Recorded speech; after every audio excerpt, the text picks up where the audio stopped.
श्री क्षेत्र देवगड येथे दत्त जन्मोत्सव सोहळ्यास भाविकांची प्रचंड गर्दी।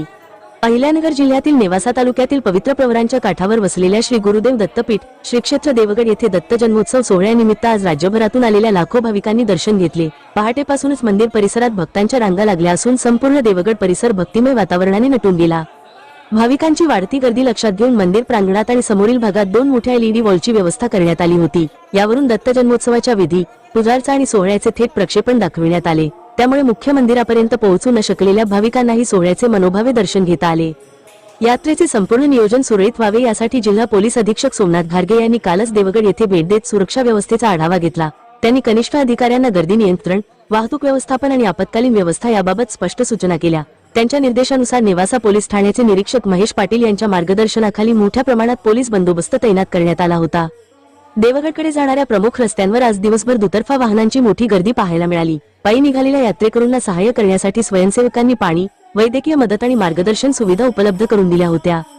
श्री समर्थ सद्गुरू किसनगिरी बाबांनी स्थापन केलेले हे पवित्र देवस्थान सध्या परमपूज्य गुरुवारी भास्करगिरी महाराज यांच्या मार्गदर्शनाखाली अध्यात्म, सेवा आणि परंपरेनुसार कार्यरत आहे। दत्त जन्मोत्सवी कार्यक्रमात भजन, कीर्तन, सत्संग, महाप्रसाद आणि विविध धार्मिक उपक्रमांनी परिसरात दिवसभर भक्तिभावाचे वातावरण निर्माण केले।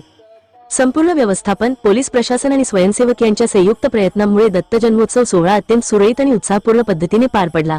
लाखो भाविकांच्या उपस्थिती असूनही गर्दीचे नियोजन सुरळीत ठेवण्यात आले। भाविकांनी समाधानाने दर्शन घेऊन घरी परतत आनंद व्यक्त केला।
राज्यातील आणि देशातील बातम्या पाहण्यासाठी आजच आमच्या महाराष्ट्र न्यूज प्रिन्स या YouTube चॅनलला सबस्क्राइब करा आणि मिळवा नवनवीन अपडेट।